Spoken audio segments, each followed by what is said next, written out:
and welcome to another episode of Candid, where we have real talks with real people. My name is Anise Bell, and I'm here with Shanae Forbes and Bethany McCarty. If you've been keeping up with the show, last month's topic was orange and creative economy. We dove deep into the various aspects, like how to get into it, how to monetize it. Our guests shared their experience and expertise in their specified areas. We spoke with Catherine, a marketing specialist, Odad, a blogger and photographer. We spoke with Daria, a makeup TikToker, Shad Fur, a music artist, entertainer, and YouTuber, and we even spoke with Taran Bryce, a poet. Today, we'll be starting our 4-part series on health and wellness, because as Bahamians, we encounter a lot of issues like hypertension, hypotension, heart disease, diabetes, and even obesity. And a lot of the times it's because of our diets and the lack of information shared about alternative diets. So we decided that we'd start with perhaps the most controversial diet of them all, which is veganism. Most of us know that vegetarians avoid eating meat and they eat byproducts of meats and eggs and sometimes fish. But veganism is the practice of abstaining and avoiding all use of animal products. There's different variations of it. Some vegans only avoid the consumption of byproducts and meats, whereas other vegans would avoid like leather, honey, etc. So today's guest is Marlene McKinney. She's a vegan. She owns a deli and restaurant called Something Better, Vegetarian Deli.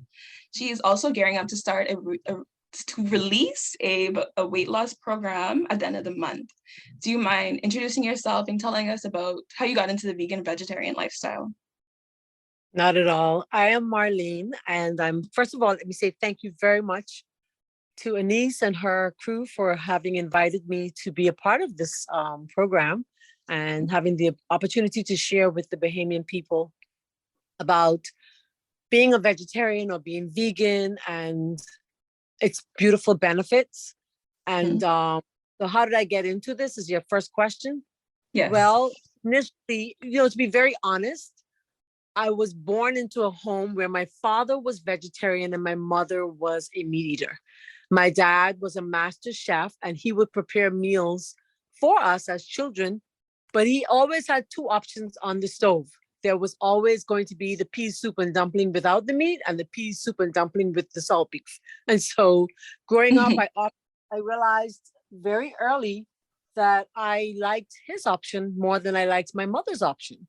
And so I really enjoyed the vegetarian lifestyle from I was a child growing up. I never saw my father eat meat. He never ate meat. And so that was my introduction. And then, of course, as I grew older and I went to college, I continued with it. And then, of course, after I got married and had children, I wanted them to also, enjoy this lifestyle. But then I put on a lot of weight after my children, and I became 220 pounds, borderline diabetic, hypertensive, all of the above. And I realized I wanted to do something different with my life. And I prayed and I said, okay, what am I going to do? And then I was introduced to a program that I now teach called New Start. And that's proper nutrition, exercise, water, sunlight, fresh air, temperance, and trust in God. So I may have missed out one. I hope I didn't. But I was introduced to it by an aunt who was then diagnosed with cancer. And she was like, Marlene, I have a program that I think you're really going to love. And you're going to lose the weight really easy. And I'm like, really? It's so hard to lose weight. What are you talking about? So she said, no, I'm telling you, this program really works. And so she had just come back from this place called Uchi Pines. And I was like, who? Uchi Pines? So she's like, Uchi Pines. And she said, and I can tell you, Marlene, you can do this. And so I sat down at her feet and I learned and I sat and I was very intrigued. So this was now 23 years ago, almost to the date. 23 years ago in April. And I said, okay, well, maybe I'll try it. I was then visiting my sister in Florida. I came home and needless to say, I embraced it. I studied it. I ran with it. And but 5 months later, I was probably 150 pounds and everyone was asking, what are you doing? Are you sick? And I'm like, no, I'm not sick. I've never been healthy in my life. I'm so excited about this, what I'm doing. And that was the opening. That was the beginning of something better for me and the opportunity to share, with persons how I did what I did. So I took long time that question. Let me let you answer the next question. No, it's fine. So the weight loss was because of the change from the vegetarian lifestyle to the vegan lifestyle? Yes, because even then I think I was still I was eating vegetarian, but it was more pescatarian. I was eating a little fish and having a little, Mm. maybe a little dairy product, not excessively amount. But then I changed my diet. I became fully I call it plant-based or Mm. veganism. Vegan. Totally. I gave up all the animal products. So then I had to incorporate or find ways to make my favorite foods because I loved macaroni and cheese. And I know many of us as Bahamians, we love macaroni and cheese. And I loved steak and I loved fish. And there were so many things I loved. And I was like, wow, what am I going to do? And I just started really studying it, reading, watching programs. And in those days, there was no YouTube like that. Okay, I don't Mhm. recall seeing YouTube like it is now. There may have been, yes, but not to the extent that it is now. I don't recall it there being. So I started watching whatever programs I could gather, wherever I can find programs. 3ABN became my favorite station because all of their health programs, there was cooking. And I was like, wow. So I started exploring, I started experimenting on my children. They became my guinea pigs. And they would be happy to try these different things. And mommy, what do you have for us to try today? And I just started really practicing the vegetarian or plant-based vegan diet. And I love it. I loved it. And I still Yeah. love it. I love it. I And wish I've that eaten at your deli a few times. The food was amazing. Even the fish, you can't even tell the difference. It tastes like real fish somehow. it does. It does, because people think that being vegetarian is simply eating carrot sticks and celery sticks. And when they walk into my little deli, something better, they're like, oh, that looks pretty. That's rice. Oh, macaroni. How do you do that? There's no cheese. And I'm like, no, we make our cheese. We make our cheese from cashews or almonds and nutritional yeast flakes. And they're like, what? And then they taste it and they're like, but this tastes like macaroni and cheese because I really loved macaroni and cheese. We would come together for lunch on a Saturday or Sunday, and I was the person who made the macaroni and cheese. So I had to come up with something that was really close to what I was used to making for my family. So I just practiced and practiced and practiced, and then I got to the place where I said, "Gee, I think this tastes a lot like what I'm used to." And Mhm. so when persons come to my little nook, I call it, they say, "Wow, this is really good. This is close to what I'm used to. I can do this. I can do this." I had a pastor who would come. He came for almost a year. I haven't seen him for about a few weeks, but I will, find him. But he came for quite a while. And he Mhm. said, I decided I wanted to be vegetarian. He said, and I can't believe the world of vegetarianism. This is, he couldn't believe it, honestly. And he had given up everything. And he would eat with us. He'd take 2 meals home. He'd have one at lunch and one for supper. And he would buy the weekend sometimes. Yeah, because a lot of the men, they can't cook, and then their wives may not be vegetarians. And I Yeah. admonished them at least knowledgeable about the subject so that they can prepare meals for their husbands and their whoever significant other. I think it's very important, Mhm. as wives, as mothers, we have an awesome responsibility to our children and to our husbands, our whomever's in our lives. You know why? Because at the end of the day, we are mostly responsible whether they're sick or not, whether they're healthy or not. So we really need to pay special attention to that. You Mhm. know, yeah. What else should I say? You go on. Next question. Okay, so earlier you mentioned plant-based. So what's the difference between being a vegan, vegetarianism, and just eating a plant-based diet? Okay, so there are different types of vegetarians. We have lacto-ovo vegetarians, and those are the ones that eat eggs and dairy products, right? And then you have the ovo vegetarians who may eat just eggs. Then we have the total plant-based vegans who eat no animal products at all. Okay, so I am at that place where I'm not at the place where I won't wear certain things. That's another level, but I do not eat any animal products. I often say nothing that had a mother or had a face is on my plate. That's an easy way to remember. So a lot of Bahamians they come into the store and say, "Well, I'm vegetarian, but I eat fish." So that's pescatarian. You're still eating some. It's still flesh. It's not animal, like the chicken or the whoever, but it's still flesh. So I still categorize it as meat. you know?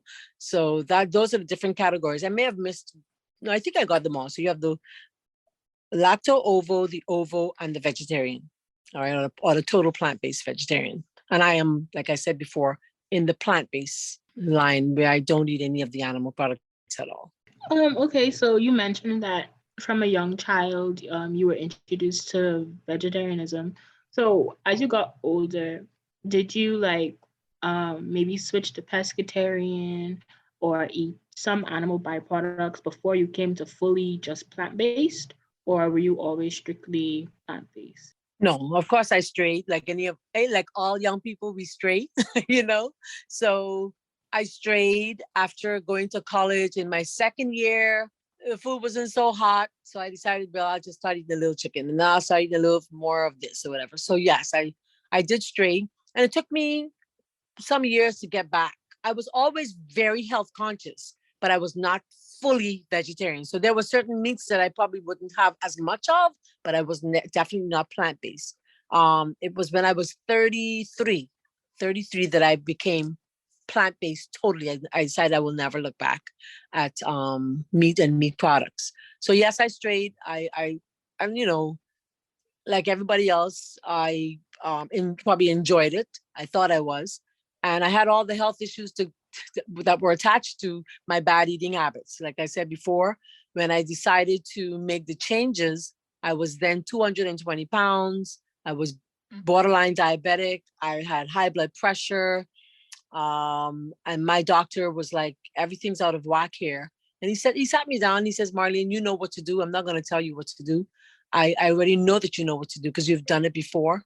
But I had never gone to the extent that I am now, where I would probably always just hold on to a little something in the animal kingdom, like maybe the cheese and do some pizzas or whatever. But then I really got very serious about my health. And, you know, initially, I'd be honest, it was because I wanted to look good. You know, we all want to look good in our clothes and we want to look cute. And when we dress, we want to fit everything right.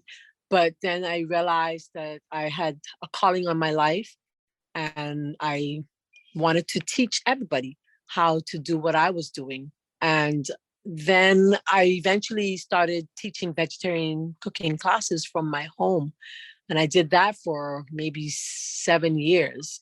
I opened up a vegetarian cooking school, you know, because I had such a desire to see persons' lives being transformed. And many of the persons that came through my cooking school then, that was many years ago, they really saw transformation and they were very appreciative of that. And so, you know, initially, like I said, it was just I wanted to look good. You want to look cute in your clothes, that kind of thing. But, you know, I realized then that God had a bigger calling on my life and I accepted the challenge. And it's a big challenge, but I accepted it. And I am trying to do the best I can to continue living this lifestyle and teaching as many persons as would like to know how to do what I'm doing. Okay, Miss Prodigal Daughter, your college journey really reminds me of that story in the Bible. But you talk about this plant-based life that you took on in the latter part of your life. Would you say there's a difference between store-bought plants and homegrown plants? Because I know a friend of mine, his mom, she is big in veganism, and right now she is solely only eating plants that she grows because she says that, you know, she senses there is a difference between store-bought plants and homegrown plants. So what's your opinion on that?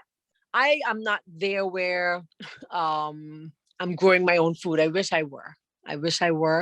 As a matter of fact, I have such a desire to learn how to grow my own foods. My mother was an ace farmer, you know, and I'm so regretting that I didn't spend more time learning. But I applaud that young lady who is now eating the foods that she grew, at least eating homegrown foods, whether she's growing it or not, or she's buying it locally at farmers markets.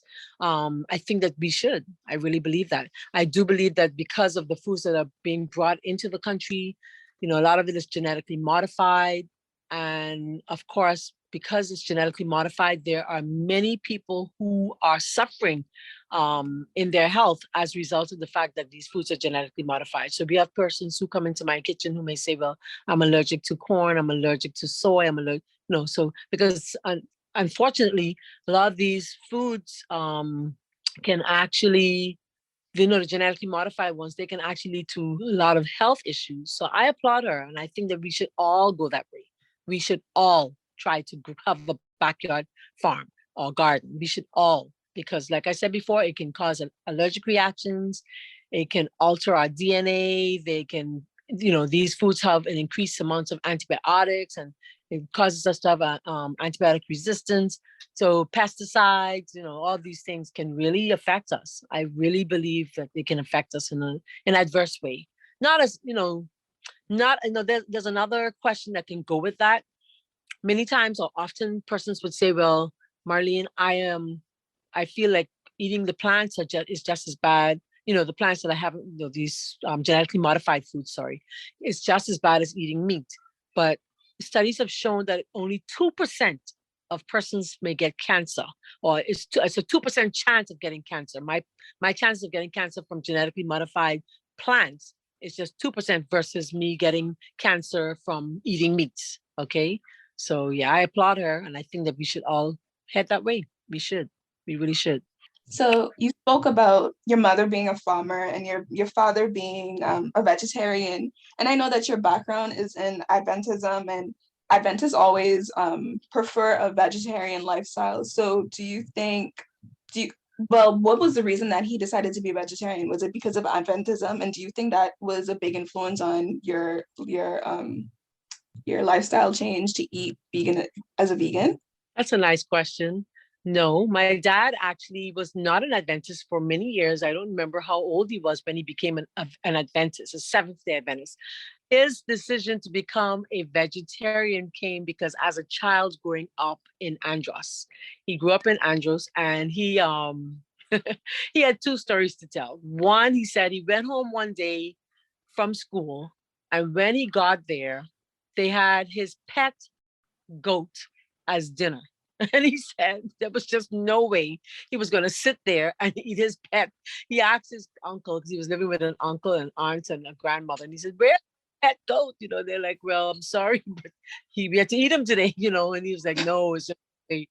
And then he grew up in Andros where, they would catch crabs. And he said he saw so much maggots and worms and what have you in those crabs. He couldn't bring himself to eat it, and he just made a decision that he wanted to be a vegetarian.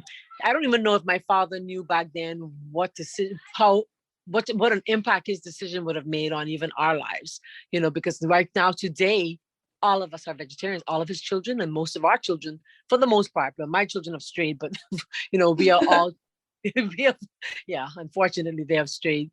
But my siblings, we're all vegetarians. I really believe it had a great, his life had an influence on us. So yeah. And then you asked about the Adventists and how that may have had an impact on my decision. Yes. As an Adventist, we do embrace the healthier lifestyle, the vegetarian lifestyle. There are many of us, however, that aren't on the vegetarian lifestyle. I guess in some ways it may have helped me to make that decision to eat healthier, to be healthier, because we really promote health. That's really been a thrust as an Adventist, I think, from we started, because we realized that being obedient to the health laws helps us in a healthier lifestyle, help us to live longer, better quality life. So yes, it has had a great impact on my decision. I would say yes, it has had. I think my father's life has had more of an impact. Yes, he was an Adventist, but I think his leading. And then, like I said, when you have health issues, let me tell you something. I'll say this to you young people and those of us who are listening in Radio Land. I've seen so many people walk into my kitchen with health issues. Many of them we've buried because unfortunately they waited too late. So for me, I was always one who wanted to look and feel better. I was always like I'm not saying athletic, but I was always wanting to be fit. And so exercising and eating healthier and trying to what's the word? Trying to embrace healthier lifestyle was a walk that I always wanted. From I was a child, I grew up. I tell them I was born fat, you know. So I remember even at 12, exercising, wanting to lose weight, and I'll never forget that as a young lady, I was attending government high school. I was like 18, and I went to the principal because my sister had sent me a cassette. It was a Jane Fonda cassette. And I know that's a foreign name to you young people, but to your moms and your dads or your grandparents, they would know Jane Fonda. So Jane Fonda had these cassettes. In those days, there were no videos like that, but she had started this cassette thing. And then they'd send with the cassette the different exercise moves. And so at 18, not realizing where God was leading with my life, I'll be very honest. At 18, I was like, okay, I want to lose this weight. And so I started a very vigorous exercise program. My sister sent me this cassette. I could not even see the moves. I only could hear Jane Fonda giving the instructions, and I thought I was doing them right. When I got the actual video, I had one laughing to realize I had done most of them wrong, but I was still doing something. And I was like, it was really hilarious. And I went to the principal and I said to the principal, I said, hi, Miss Bourne. I said, Miss Major, do you think it's possible Miss Major, I could use the gym after school? I said, because everybody wants to do the workout that I'm doing. And she said, well, sure. She said, as a matter of fact, if you could find a teacher who would stay after school with you, you could use it, so long as that teacher stays with you. Now, I'm going to tell you how my life became full circle. And I didn't even know I would share this today. The principal I went to, the headmistress I went to, her son became my student at Bahamas Academy, Miss Major. All right. Her son, Lori Major, became my student. And then the teacher that I would ask to assist me after school, he was an Adventist. He was a Seventh-day Adventist like myself. And my parents had a little, bond with this family. So I said, Mr. Roach, I said, I want to stay after school, and I want you to stay after school too, because he was always after school there doing his, he was the PE teacher. So he was always there doing something, softball, baseball, whatever.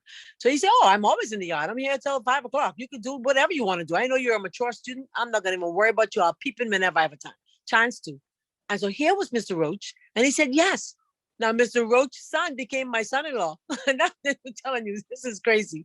So I remember this story many years now that I'm remembering this story. I just remembered it just a few weeks ago. And I'm just saying how the Lord was leading for me to be where I'm at today, to help persons.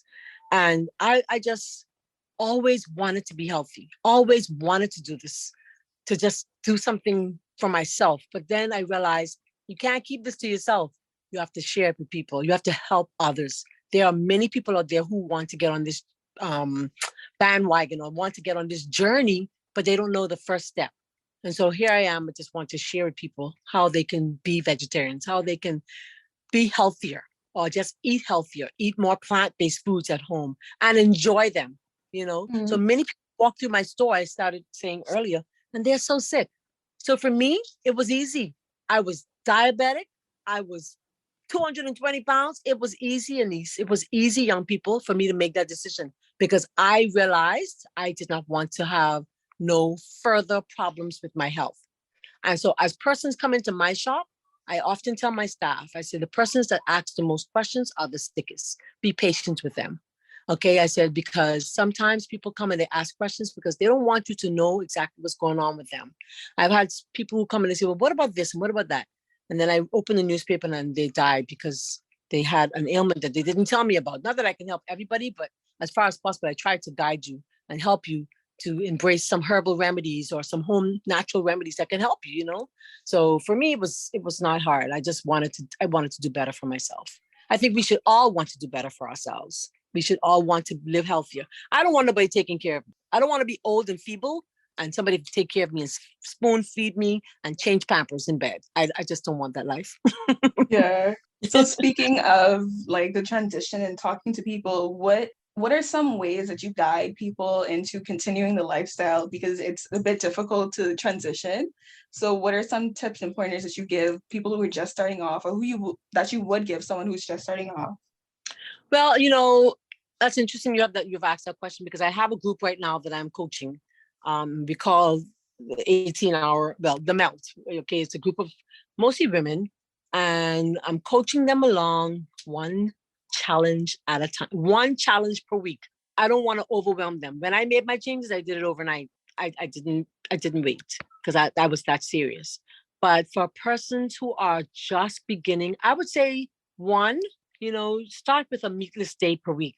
Even if it's just one meatless day per week. In the Bahamas, throughout the world, we have meatless Monday, right? So just start there. That's one. Two, incorporate more fruits and vegetables into your diet. Try to eat more whole foods. Try to eat more whole foods. Vegetables, so long as they're non-starchy, they're free foods. Try to beef up on your salads and having more of a beautiful, colorful plate. The average Bahamian, most of us, our plates are filled with starch and fat, right? Our dinner on a Sunday, Yeah, rice, macaroni, potato salad, all of that is starch and carbohydrates and sugar. And then hold on, and then our salad is a coleslaw with lots of sugar. Yeah. You understand? That's our raw. So for me, I would say to my group that I'm working with now, can we at least try to have one full raw meal per day? And that would mean that meal has no cooked food and you have all the fruits and vegetables you want. Okay? Even if you could do that once I would like to say do it one meal a day, but I know that may be difficult for many. So if you could just do it several times for the week, or just try to have half of your plate. Just make half your plate. If you're having breakfast, say for instance, breakfast, the average person, we have grits and tuna. That's the Bahamian breakfast. You go to any breakfast stand, it's grits and tuna, but where's your raw? Where are your fruits? Where are your fruits? You need to have some fruits. So have your fruit, and instead of the tuna, if you're having a plant-based breakfast that day, why not take some garbanzo beans, mash them up, add your little mayonnaise. I prefer veggies, but add your mayonnaise and season it just like you'd have tuna. Do you know?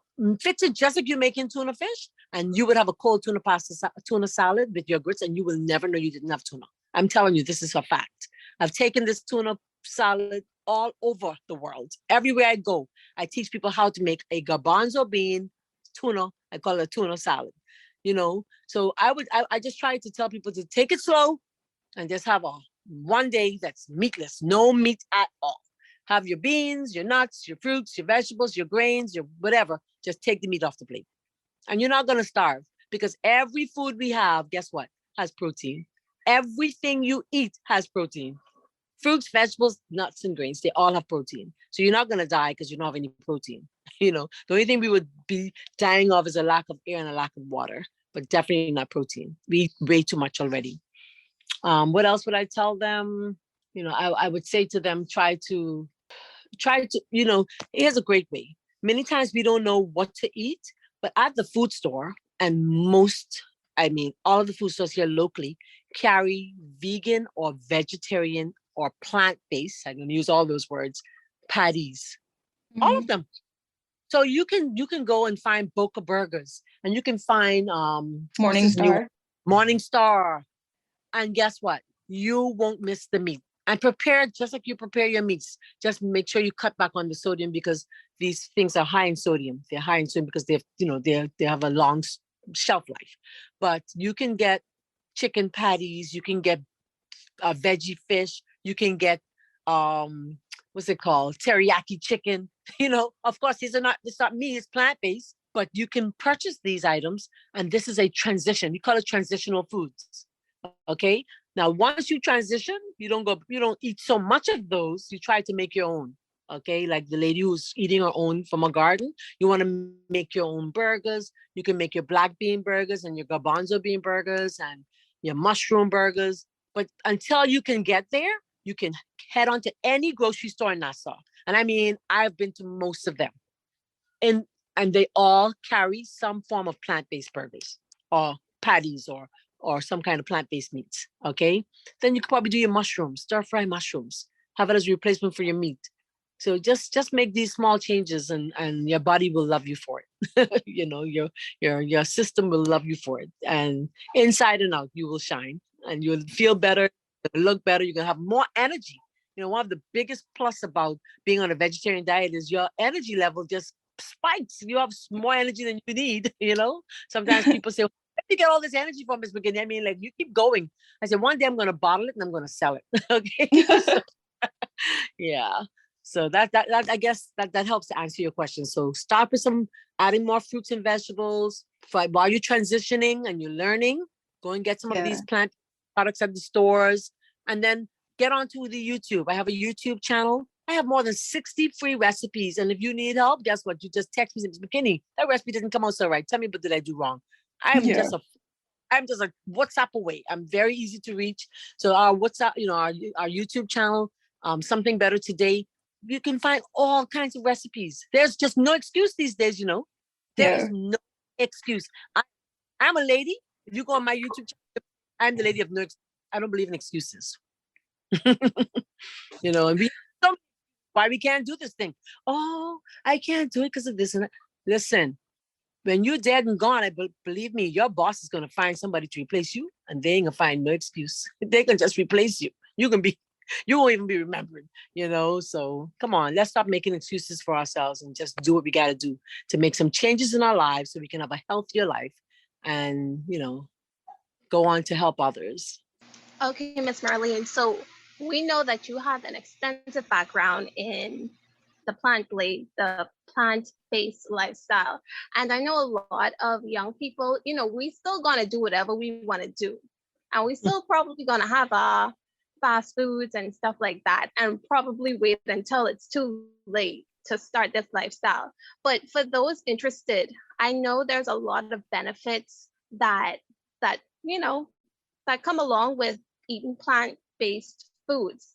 I know, for one, if I'm going by what I see my friend's mom looking like, I know, self-care is a big thing. The skin is glowing, the body is tight and right. So give these people some benefits that they can look forward to if they start now. Because I know a lot of girls, when you look on social media, they see all the beautiful plump IG models and stuff like that. And I know sometimes we may think, if we don't eat a lot of meat or get surgeries, we could never get that type of body. And I know that isn't the main purpose of eating plant-based foods, but I know it's possible, right? Yes. Okay, you ready for me to answer? I love your question. Answer. Yeah. I like you. I like your question. Like I said, when I first started the vegetarian diet, I was told that I would lose weight quickly. So that's like number one. You don't even have to try hard if you're on the vegetarian diet to lose the weight. Just giving up the meat, your metabolism takes off just racing, because your body was so toxic with all the animal products that when you give up the animal products and the meats and what have you actually find your metabolism just really appreciating it. And by metabolism, we mean this. So when you eat animal products, meats in particular, it can take up to 72 hours before it digests, eh? But when you start incorporating things like plants and fruits and what have you in your diet, it takes a very short time. And so elimination doesn't become a problem anymore. You are going to the bathroom like clockwork. Okay, so you're getting rid of waste very easily. So for me, that's number one for most of the young people. How do we get, especially girls? You mean to tell me I'm going to look better? Yes, your body is going to take beautiful shape. Now, I'll say this. A lot of vegetarians, we tend to like carbohydrates and we tend to like sweets. So when I first became a vegetarian, I'm going to give you a list. I have the list in front of me. But when I became a vegetarian and I walked into one of our local health food stores here, I had given up sugar. I had given it all up. I was like, well, I'm not going to eat sugar. And I think that's why the weight melted so quickly, because I gave up the sugar and the animal products. But I walked into the store and they had all these cookies and I'm like, whoa, I can eat that. And they're like, yeah. I'm like, how? Like, how come? And they're like, no, this is healthy. And I went right back into that sugar. That was years ago. Now today I know that I can't have it. Okay. My body don't appreciate it. But you lose weight. Number one, you will lose the weight. That's that, and that's just one of the, we call it the side effects, a good side effect of being a vegetarian. But ultimately, you actually live longer. We live longer. People who are on the vegetarian diet live longer than those who are on an animal-based diet. I think it's 13 years longer. That's a lot of time. Okay. And you're not 13 years in pain and suffering. Your 13 years are really better quality of life. Okay. So yes, so then we have less cancer. Many persons who are suffering from cancer, when they become vegetarians, their cancer most times goes into remission, or I like to say it just goes away. My aunt that I spoke of earlier in the show, whose testimony really riveted, it just gravitated. I was drawn to her testimony and to what she was doing with her life. She was diagnosed with cancer, breast cancer, and she was told she had 8 months to live. She lived 8 years. She was just healthier. She was glowing. I do not know why the Lord chose to take her 8 years later, and not allow her to even be here now. That's his decision to make, but she lived longer, even though the doctors gave her a very grim report. All right. Her cancer was very aggressive, but she lived 8 years longer than they thought she would live. Then other benefits would be it helps prevent and reverse type 2 diabetes, adult onset diabetes. That's what I had. I was borderline diabetic. When you become a vegetarian, it is proven that if you eat more plant-based foods and less of the, no animal products, because most times people think that being a diabetic simply means you're eating a lot of carbohydrates. It simply means you're eating a lot of fat. Okay. I won't get into the science behind that today, but a lot of it is too much fat in the diet. And remember now, plants don't have no fat, do they? They have, but it's a natural fat. It comes with it. You can't separate it. Like, for instance, an avocado, I don't want to separate the fat from the avocado. It's healthy fat. That's fat that's good for me. So if you can just get on the plant-based diet, you can walk away from diabetes today. You can literally see your numbers decreasing. I actually have a new client, that's a new customer that just walked into my store 2 days ago. His numbers are like 311 fasting blood sugars. And so I'm going to have a sit down with him, being a Bahamian certified diabetic educator. I'm going to have a sit down with him and his wife as I finish the show today. And I'm going to teach him how to eat to get those numbers to normal. Then you lower your blood pressure. Blood pressure problems, it's almost non-existent with persons on the vegetarian diet. If it still persists, I often tell people, incorporate some of the live juices into your diet. Get some celery juice and carrot juice. Often people are like, celery has a lot of sodium, but the sodium found in the celery literally helps to lower your blood pressure. So yes, even the blood pressure problems are almost non-existent with persons who are on a very good plant-based diet. Decrease asthma symptoms. You don't have as much asthma as you've had before. It promotes bone health. You have stronger bones. What else is there? I'm thinking of the fact that you have a very clear mind. Your memory improves. And we really need that, don't we? Especially our young people. How could I tell my young people that they can have better memory? And you go to school and you find that persons who, especially like, they've done studies on this. Children who are on the vegetarian diet, their memories are better. They perform better in school than children who don't. And I can't explain that except to say that it's just, less, the frontal lobe is clearer. It's, more apt to embrace whatever it is the teacher is teaching at that time. Then you have less risk of heart disease because we don't have that fat in our diet. The animal fat really, really, I'm telling you, it really clogs the arteries, leads to arteriosclerosis, and the saturated fats are so bad for us, okay? And a vegetarian diet helps to lower the levels of saturated fat. Lowers cholesterol. I'm surprised when I hear vegetarians saying they have a cholesterol issue. And I'm thinking, why? You're not supposed to have cholesterol. Do you know that cholesterol only comes from animal products? I actually shared this with one of our pastors down in the island. She said, my cholesterol is a little high and I don't eat much meat. I said, do you eat fish? And she said, yes. I said, well, you're still eating meat. I said, and fish has cholesterol. She said, I never knew that. Yes, it does. Fish, shellfish is extremely high in cholesterol. Okay. And young people like yourselves, you can have high cholesterol issues. You can have high cholesterol issues. So you're not too young to have cholesterol issues. All right. Our cholesterol levels should be 100 plus our age.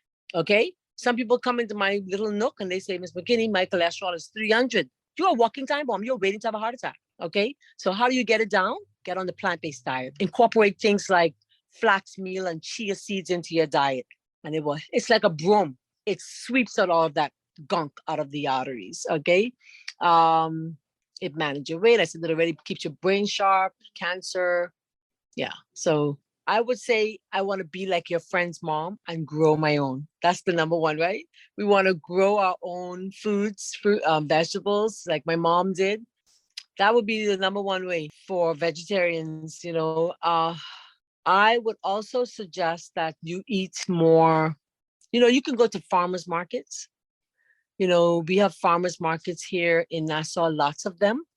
And often these farmers markets are so affordable that you can get, like going to the regular grocery store, we know it's very expensive. It's costly. It's very costly. And, I have a shop, so I know. I am in the stores spending most of what I make every weekend. I spend most of what I make at Mr. Roberts. I give him all of the money I make, because it's costly. However, I'll say two things. Hold on. And I'm going to end with that. So one, you grow your food. Two, check with the farmers markets. Okay. Look for places like BAIC who has affordable fruits and vegetables that are coming in from the family islands. Then three, let me think of the cost of a pack of beans. I take a pack of beans. I don't know if Anissa's ever had my bean burger. I take one pack of garbanzo beans, which is probably $2.50 on average. And I get 3 tins and a half of garbanzos when I put that in my crock pot or I boil that. You understand? So you have to now look for ways to buy also bulk. I shop bulk. All right. If you have a place to store it, or do a co-op where several persons come together and say, okay, we're going to go to the wholesalers and we're going to buy a case of grapes, a case of apples, a case of asparagus or whatever, and let's share the cost. There are 4 of us on this platform today. We could share the cost. I love grapes. Oh my goodness, let me tell you something. You want to really get on my best side? Buy me some grapes, especially if they're sweet, right? So why can't we get together as a people, and me and you and whomever, your sister, your mom, whoever, let's buy a case of grapes. These are ways that we can save, okay? I'm telling you, because if I go into the local store, I pick up one bag of grapes, it's $15. But guess what? The same bag of grapes came out of a case of grapes, which is only $45. And we get 10 bags like that for $45. You understand what I'm saying? You see what I'm saying? So if you can, yes, so we could buy bulk. I learned to buy bulk when we lived in New York. I lived in New York for 7 years. And going to New York was quite a transition because the cost of living was very, very high. Okay. And so at that time, my children's father, he was the only one working. And I was at home, homeschooling the children and trying to live a healthy life and, do things differently. And I said, wow, we're going to have to find ways to survive because this is going to be difficult on one salary.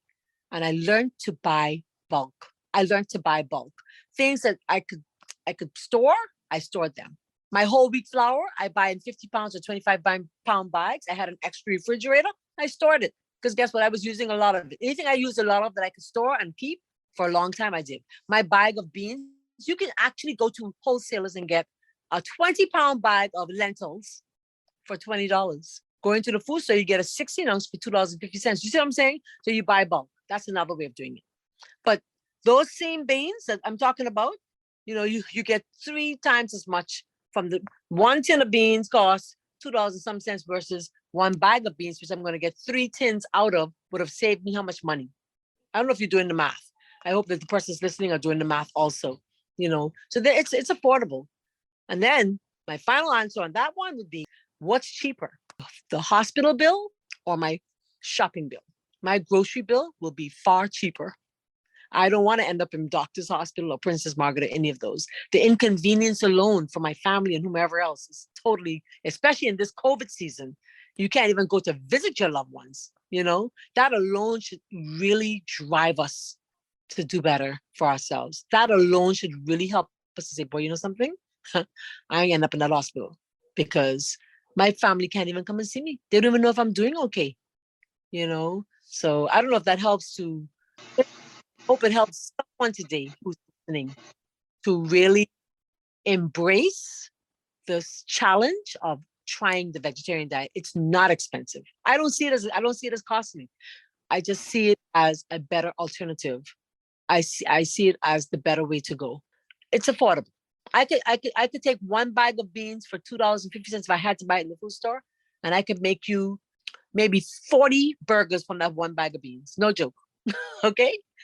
That one bag of beans could make you about 40 burgers with the use of maybe a few nuts and some oatmeal. All right? So, Boy, Miss Marlene, all I could say right now is Bohemians, all we could do is put that in our pipes and smoke it because we have no more excuses. She done this. You done this off so many, so many avenues we could take just to stay healthy and stay alive. Because even in the country, I do believe we are in the top 5 in obesity. yes. In the world. Yes. And our country is too small to be up there. I mean, I don't mind us being the richest country, the everything, but obesity. I love it. I like it. Come on now, come on. But Miss Marlene, my plant guru, I have this last question for you. Based on your expertise advice, I have to ask you this question. Do you believe in this gluten-free idea, this concept that has now taken a storm in healthy living? Or do you believe they put gluten-free on these packages just to make us pay more?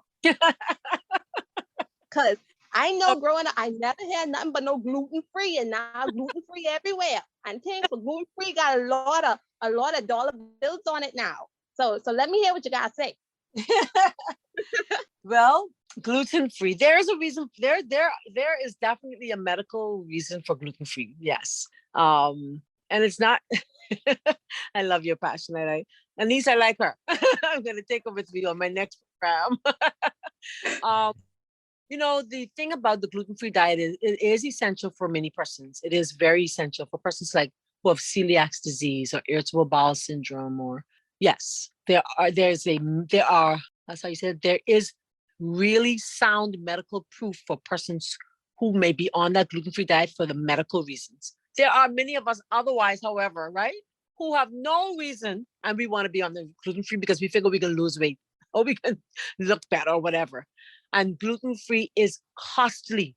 It's costly. It's very expensive, right? I won't lie to you. It's far more expensive to buy a pound of gluten-free flour versus whole wheat flour. But do you know something? It has been said at one of the institutions I studied under that if you're not sick and you don't have any gluten intolerances, you really shouldn't be on the gluten-free diet. We shouldn't. Just eat normal. Okay? So yes, I agree with you, young lady, that we really don't need to have this gluten-free diet for persons who don't have any health ailments, health problems. But if you're having some issues, then you should definitely look into the gluten-free diet, because gluten can really it can cause so much damage to persons who are having issues, the small intestines, and, it can really do a number. Persons with autoimmune diseases like multiple sclerosis, and there's another one there that I'm trying to remember. Yes, they should come off the gluten. Yes, I agree 100%. Even in some cases, persons with cancer, I would suggest that they probably cut back on the gluten. They may find that they'll do better. And if you have a lot of allergies, then yeah, maybe you should try a gluten-free diet. Otherwise, it's okay. It's okay. It's not, There's very little evidence that a gluten-free diet offers any, help to persons who are trying to, oh, well, I just want to go gluten-free. But yeah, I'm not of the school that we should all be on a gluten-free diet. All right. Gluten, you know what is gluten, right? You know what gluten is? Gluten is the protein found in the grain. Okay. So there are some grains that have, like, for instance, if you go and buy bread flour at the food store, the bread flour is going to have more gluten than the cake flour. How do you know? Well, if say you bought a bag of flour at the food store and it says bread flour, and you went home and you made cake from it, it would be a little heavier than the cake flour that you'd want to, the all-purpose flour. All right. So gluten is simply the protein found in the grain. That's what it is. So persons are trying to get rid of that aspect of the grain. They want less of that protein. Well, thank you for all the information. Hopefully everyone enjoyed our new, very exciting topic today. We looked into the vegan vegetarian lifestyle, the cost, different ways to transition into it, its health benefits, and so much more. Thank you to our guest, Marlene McKinney of Something Better Vegetarian Deli. And you can follow her on Facebook, Instagram, YouTube at Something Better Vegetarian Deli. Follow us on our socials at Candid242 and our website, candid242.wordpress.com. Thanks for listening, and keep it real, Bahamas.